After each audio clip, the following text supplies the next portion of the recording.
So hello everyone, कसे आहात तुम्ही सगळे? आय होप की तुम्ही सगळे ठीक असाल आणि खुश असाल आपापल्या फॅमिलीसोबत. तर बघा, काल मी तिचा व्हिडिओ पाहिला. माझं इंटेन्शन तिला रडवायचं नव्हतं, कारण याआधी पण तिचा आहे ना 3-4 वेळा मला फोन आले होते. तर त्यामध्ये पण तिने माझ्या आईवडिलांचं नाव घेतलं होतं. तेव्हा पण मी शांत बसले होते, म्हणजे मी तिला बोलले होते तेव्हा पण की माझ्या आईवडिलांमध्ये घेऊ नको, जे काय बोलायचं ते मला बोल. मी फोनवर पण तिला ह्या गोष्टी क्लिअर केल्या होत्या. पण तरी पण तिने बघा, पहिल्या व्हिडिओमध्ये म्हणजे आमची भांडणाची सुरुवात, तिचा तिचा जो पहिला व्हिडिओ त्याच्यामध्ये पण तिने माझ्या मम्मी पप्पांचं नाव काढलं आहे, विषय घेतला आहे. परत तेव्हा पण मी म्हणलं जाऊ दे. परत दुसऱ्या व्हिडिओमध्ये पण माझ्या मम्मी पप्पांचं नाव घेतलं आहे. मग ते अति होतं आहे ना. मी तिला एवढं बोलले की बाबा काय बोलायचं ते मला, पण माझ्या आईवडिलांना बोलू नको, पण ती सारखं सारखं येऊन जाऊन माझ्या आईवडिलांचंच नाव घेते. तर मग मी किती वेळ शांत बसणार? एकदा, दोनदा, तीनदा, खूप वेळ मी शांत बसले. आणि असं पण मी काय तिच्या आईवडिलांना एवढं बोललेलं नाही आहे. मी फक्त एवढंच बोलले की बाबा माझ्या आईवडिलांचं नाव मध्ये घेऊ नको, तुझे आईवडील बघ आधी कसं आहे काय, असं काहीतरी मी बोलले. म्हणजे इतकं पण मी काय वाईट बोललेलं नाही आहे. इथून पुढे माझ्या आईवडिलांचं नाव घेऊ नको असं एवढंच बोललेली आहे मी. ती रडेल इतकं असं बोलले नव्हते. आता तिला तिच्या वडिलांची आठवण आली म्हणून ती रडत होती, ती गोष्ट वेगळी. तर आणि मी जे काही बोलली आहे मागच्या व्हिडिओमध्ये, ती बोलली की मला इतकं काय बोलली, इतकं काय बोलली. मी इतकं काहीच बोललेलं नाही आहे. फक्त तू जे मला बोलत होती ना तुझ्या मागच्या व्हिडिओमध्ये, तू काय काय बोलली, फक्त मी त्याचं आन्सर दिलं तुला, आणि ते पण माझ्या भाषेमध्ये, माझ्या लँग्वेजमध्ये. फक्त मी त्याचा रिप्लाय दिला, मी एक्स्ट्रा काहीच बोललेलं नाही आहे. आणि बघ, सुरुवात पण तूच केलेली आहे, कारण फोनवर तू मला नको तसलं बोलली तरी पण मी ते ऐकून घेतलं. परत तू स्टार्टिंग व्हिडिओ बनवला साडीचा, ते जे काय बोलली ते मला बोलली. मग मी का शांत बसू? बरोबर आहे ना, मी का शांत बसू? म्हणून मी व्हिडिओ बनवला. माझ्यासाठी मी स्टँड घेणार. माझ्यासाठी कोण स्टँड नाही घेणार, मला स्वतःला स्टँड घ्यावं लागणार आहे. सो त्याच्यामुळे मी व्हिडिओ बनवला. आणि नंतरनं तू व्हिडिओ बनवून बरंच काय काय बोलली. मग मी व्हिडिओ बनवला, मग तू बनवला. सो अशा गोष्टी झाल्यात. सो असू दे. तुझ्या आईवडिलांना बोललं की तुला लगेच राग आला. मी एकदाच विषय काढला तुझ्या आईवडिलांचा, तर तुला किती राग आला. तर तू 5-6 वेळा माझ्या आईवडिलांना मध्ये घेतलं, तर मला राग येणार नाही का? मला पण राग येणारच ना. म्हणजे तुझे आईवडील ते तुझे आईवडील, माझे आईवडील ते माझे आईवडील नाही का? मला पण राग येणारच ना, मला पण हर्ट होणारच विनाकारण त्यांना मध्ये घेतल्यानंतर. म्हणून मी बोलली आहे. आणि तू सारखं सारखं एकच बोलते की ही रूमवर एकटीच असते, कुठं कामाला जात नाही, रूमवरच असते. हे बघ, ह्या सगळ्या गोष्टी पर्सनल आहेत. माझ्यासोबत कोण असतं? आता तू तसं बोलली ना की मी एकटीच असते, कोणी नसतं. तर जे माझ्यासोबत 2 मुली आहेत ना रूममेट, मी काय म्हणलं की तुम्ही माझ्या व्हिडिओमध्ये एक एक बाईट द्या, लोकांना गैरसमज नको. तर ते काय बोलले, क्लिअरली बोलले की बाबा नको, आम्हाला तुझ्या व्हिडिओमध्ये घेऊ नको, कारण आमची सेफ्टी आहे. आता त्यांच्या घरच्यांना माहिती की त्यांची मुलगी बाहेर शिकते, म्हणजे जॉब वगैरे करते. पण सोशल मीडियावर नाही माहिती ना त्यांना की ह्या अशा अशा मुली बाहेर काम करतात ते एकटे राहून. तर मग ते बोलतात की आमची पर्सनल गोष्ट सोशल मीडियावर नको मांडू. साहजिक आहे, पर्सनल गोष्टी कुणीही सोशल मीडियावर नाही मांडत. आणि मी का मांडू? मी का सांगू की मी कुठे जॉबला जाते, माझ्या रूममध्ये कोण कोण राहतं? ह्या सगळ्या गोष्टी पर्सनली आहेत आणि ते आमच्या सेफ्टीसाठी आहेत.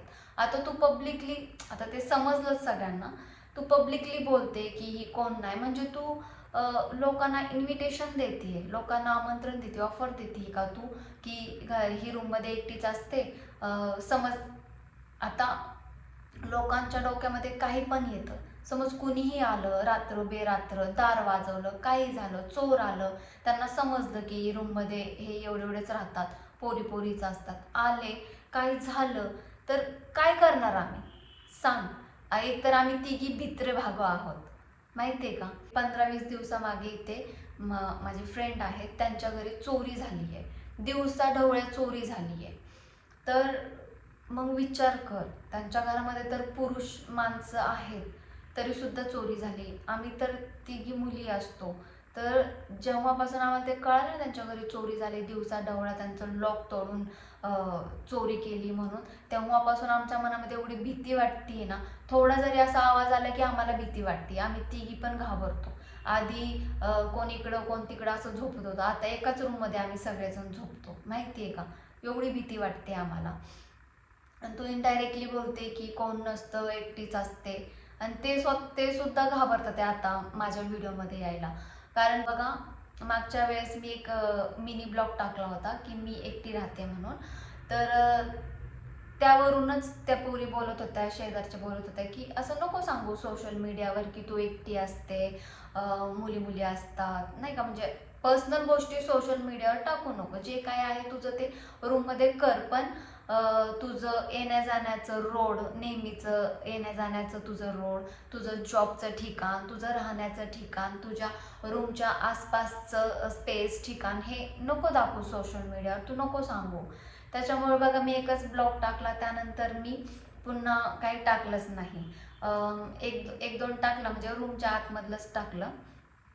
त्यानंतरचं मी म्हणजे काही टाकलंच नाही आहे की मी कुठे जॉब करते, काय करते. आणि जिथे मी जॉब करते ना, तिथे 80% लोकांना माहितीसुद्धा नव्हतं की मी बाहेरून येऊन इथे जॉब करते म्हणून.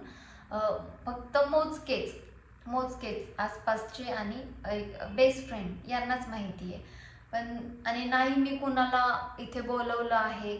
माझ्या फ्रेंड्स लोकांना पण मी इथं कधी बोलवलं नाही आहे, म्हणजे जॉबवरच्या किंवा जे माझ्या रूममेट आहेत त्यांनीसुद्धा त्यांच्या फ्रेंड्स लोकांना इथे बोलवलं नाही आहे. कारण कुणाचं काहीच भरोसा नाही, सांगता येत नाही. त्याच्यामुळं आम्ही इथं कुणाला आणतच नाही. फ्रेंड्स लोकांना जे काय असेल ते जॉबवर, बाहेरच्या बाहेर, इथे नाही. कारण की सगळ्यात इम्पॉर्टंट आहे आपली सेफ्टी. ठीक, म्हणजे या सगळ्या गोष्टी पर्सनली ठेवावंच लागतात. एवढं पण सोशल मीडियावर नाही सांगायला पाहिजे. आता तू बोलून बसली आहे ही खूप म्हणजे चुकीची गोष्ट आहे. कुणाचीही पर्सनल गोष्टी आपण सोशल मीडियावर विदाऊट परमिशनने नाही बोलायला पाहिजे. पण मला एकच बोलायचं आहे, प्रॉब्लेम होता माझ्याशी तर मला बोल. मी काय करते, कुठे राहते, कशी राहतीये, एवढ्या पर्सनल गोष्टी तुला सांगायची गरजच नव्हती. तुला काय प्रॉब्लेम आहे तू त्या गोष्टी मांड. इतर गोष्टी, पर्सनल गोष्टी मांडू नको. कुणाच्याही पर्सनल गोष्टी तू सोशल मीडियावर मांडू नको. तर बघा फ्रेंड्स, मागे एक सरांनी सॉन्ग शूट केलं होतं बघा. बाहेरून आर्टिस्ट आले होते आणि त्यांची मम्मीसुद्धा आली होती. सरांनी एक असाच ब्लॉग बनवला होता त्यांच्या घरी. तर त्यावेळेस पण मला नको तसलं जे काही व्हिडिओमध्ये बोलली ते सगळं मला बोलली होती. पण त्यावेळेस पण मी शांत बसले, मी काहीच नाही बोलले. नाहीतर मला पण व्हिडिओ बनवून रिप्लाय देता आला असतं. पण मी म्हटलं नको, कशाला उगाच नाही का सोशल मीडियावर काय बोलायला. म्हणून मी तिला इनडायरेक्टली फोन केला. तर तुम्हाला मी दाखवते इथे बघा स्क्रीनशॉट. ते तिचा नंबर नाही दाखवणार, तर बघू शकता तुम्ही इथे बघा. तिला फोन केला होता मी. जवळजवळ मी 1 तास बोलत होते बघा तिच्याशी. टायमिंग पण बघा तुम्ही किती आहे. तिला काय बोलले होते, मी तिला काय समजवलं होतं मी त्या फोनमध्ये. मी एक शब्द पण खोटा नाही बोलणार. जर मी खोटं बोलत असेल तर ती सांगेलच ब्लॉगमध्ये, व्हिडिओमध्ये पुढच्या, की मी खोटं बोलतीये का खरं बोलतीये. मी एक शब्द, मी जे तिला बोलली आहे 1 तासामध्ये, मी सगळं तुम्हाला सांगते. तर बघा, मी फोन केला. मी तिला सगळ्यात चांगल्या गोष्टी, एक बहीण म्हणून, एक फ्रेंड म्हणून मी तिला इतकं समजवत होते की मी तिला हे पण बोलले की बाहेरचे आर्टिस्ट घेण्यापेक्षा म्हणलं नाही का, म्हणलं तू शिक, तू कर काहीतरी. म्हणलं तुझं काम झालं की सिरियल बघत बसते. म्हणलं तू सिरियल बघण्यापेक्षा त्याच वेळेमध्ये तू शिक. नवरा शिकायला सांगतो ना, तर तू शिक. नवरा जे करायला सांगतो तू ते कर. तू डायरेक्टली काय बोलते की हवा मला लिहिता येत नाही, वाचता येत नाही. इनडायरेक्टली बोलते. पण हे बघ, तुला लिहिता येत नव्हतं, वाचता येत नाही, तर सरांनी टीचरसुद्धा लावली होती का नाही, तर तू त्यांच्याकडनं पण नाही शिकली. कारण मुळात तुला ते इंटरेस्टच नाही आहे शिकायचं. मी म्हणजे वाईट नाही बोलत आहे, म्हणजे मी तुला फोनवर काय काय बोलले हे सांगते. तर तू नाही शिकली, आता तो तुझा प्रॉब्लेम आहे. मी हे पण बोलले की सक्सेस माणसाच्या मागे महिलेचा हात असतो, पण जशी सरांना साथ पाहिजे आपल्या बायकोची तशी तुझ्याकडनं नाही मिळत आहे त्यांना. बरोबर आहे का खोटं आहे? नाही मिळत आहे. तू शिक, तू करून दाखव. जे तुला सारखं बोलतात ना सर की हिला हे जमत नाही, हिला हे जमत नाही, तू कर, तू करून दाखव. मी हे पण बोलले की तू माझ्याशी जर फ्रेंडली वागली तर मी तुला शिकवेल लिहायला, ॲटलिस्ट वाचायला. माझ्यामध्ये काय काय टॅलेंट आहे, डान्स, मेहंदी काढणं, ह्या त्या गोष्टी म्हणलं मी शिकवेल. तू माझ्यासोबत व्यवस्थित राहिली तर मी तुला सगळ्या गोष्टी शिकवेल. आणि परत हे पण बोलले की जर तू शिकली, तुला चांगली ॲक्टिंग आली, चांगलं तुला डान्स आला नाही का, परफेक्ट झाली तू सगळ्यामध्ये, तर मग सर का बाहेरच्या लोकांना घेणार, सर का बाहेरच्या आर्टिस्टला घेणार. ह्या गोष्टी मी बोलले होते का नाही, एवढंच मला सांगायचं. आणि आता मला सांगा ह्याच्यामध्ये माझा काय फायदा, ह्याच्यामध्ये तर माझा लॉसच असणार आहे. समजा आता ती शिकून तिने शूट वगैरे केलं तर मग सर आम्हाला नाही घेणार, म्हणजे ह्याच्यामध्ये माझा लॉस आहे ना. पण मी तो माझ्या लॉसचा विचार न करता मी तिला एवढ्या गोष्टी समजवत होते, सगळं सांगत होते मी की तू सर जसं बोलतात तसं कर, सिरियसली राहा, व्यवस्थित राहा, टिपटॉप राहा, बाहेर जाताना कसं राहायचं, कसं नाही, लेकरांना कसं ठेवायचं, म्हणजे ह्या सगळ्या गोष्टी मी तिला समजवल्यात. एकदा नाही, खूप वेळा मी समजवल्यात. आणि याच्या आधी पण शूट होतं बघा त्यांच्या घरी, मी गेले होते. तर त्यावेळेस ती आजारी होती आणि आम्हाला शूटवरनं यायला खूप उशीर झाला होता. तर मी तिच्या शेजारी झोपले होते आणि त्यावेळेस ती आजारी होती. तर ती बोलली माझं पाय खूप दुखतात आहे, माझी पाठ खूप दुखते. त्यावेळेस काहीतरी डेंग्यूची काहीतरी नाही का अशी साथ होती, चिकनगुन्या काहीतरी असं. तर ती कंबर वगैरे दुखत होती आणि आम्ही शूटवरनं आलतो बघा 1:30 का 2 वाजता रात्रीच्या. तर आणि मी दिवसभर कंटाळले होते आणि माझं डोकं खूप जाम झालं आणि झोप पण खूप लागत होती. पण तिला जो त्रास होत होता ते मला बघवत नव्हतं. सारखी अशी कणत होती आणि इकडून तिकडे ना अशी ती फिरत होती बेडवरच. मग रात्रीचं मी माझं विचार न करता मी तिचे पाय, तिचं हात, तिचं डोकं, तिची पाठ, तिची कंबर अर्धा पाऊण तास मी तिला दाबून देत होते. एवढं मी म्हणजे केलंय. खोटं वाटत असेल तर तिला विचारा ह्या गोष्टी झाल्यात का नाही.